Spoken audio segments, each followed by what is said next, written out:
Just in case fossil fuel companies had forgotten when and how much they knew about the impacts their products have had on the climate, a reminder came at them in court this week.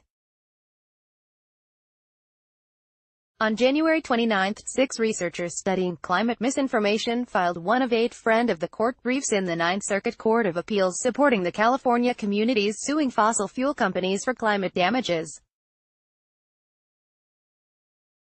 The dozens of companies, which include a variety of oil, gas, and coal producers and refiners, such as Chevron, ExxonMobil, and Peabody, are trying to get the cases moved from state to federal court, where similar climate liability lawsuits from San Francisco, Oakland, and New York City have not fared so well.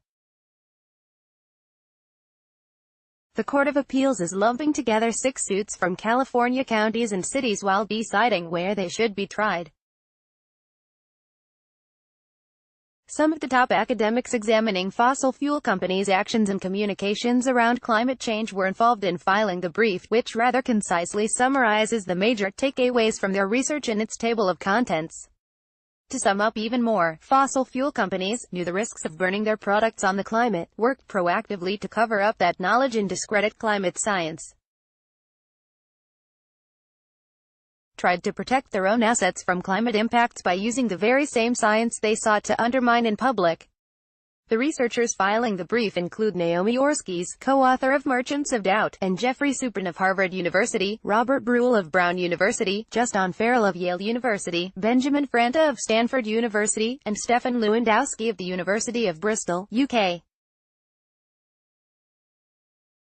They joined in this brief by the Center for Climate Integrity, an initiative that provides legal, scientific, and policy support for affected communities seeking climate damages from polluters. The other 7 supporting briefs filed the same day came from Senator Sheldon Whitehouse, Democrat from Rhode Island and vocal climate champion, climate and consumer advocacy nonprofits, climate scientists and scholars, states, and government groups. Harvard historian of science Naomi Orskes at a December 2016 rally calling on scientists to stand up for science.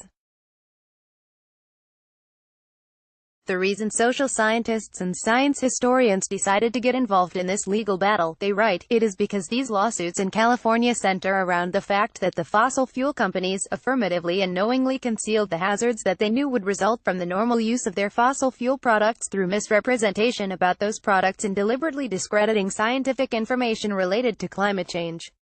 In order to make things easy for the courts, these researchers created what is basically a highlight reel of these industry misrepresentations and disinformation campaigns in their 55-page brief. It draws from fossil fuel industry records, such as the 1965 speech by the American Petroleum Institute CEO on the catastrophic consequence of carbon pollution.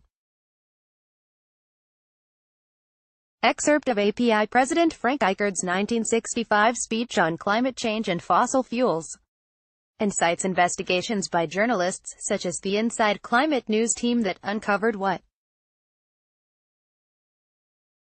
Of course, the brief also points to the work of the researchers themselves, including Orskes and Supran's analysis of nearly 4 decades of Exxon internal and external communications, which found that the oil giant changed its tune on climate change depending on whether it was speaking privately or publicly. Less than a decade after World War II, the fossil fuel industry was studying CO2 pollution. Within a few years, it knew its products threatened global warming. Its response? To turn around. 1. npic.twitter.com/L1FFJ9-3, Jeffrey Supran, at Jeffrey Supran, January 30, 2019. As Supran put it on Twitter, the brief is intended as a one-stop, up-to-date primer on the fossil fuel industry's efforts to orchestrate an anti-science, anti-policy denial campaign dwarfing even big tobaccos. But if you're looking to go deeper, try scoping out the individuals and organizations involved in this continuing campaign in DSMOG's Climate Disinformation Database. Main image. Scientists including Naomi Orskes and Stefan Lewandowski spoke out at a Stand Up for Science rally in December 2016. Credit, DSMOG.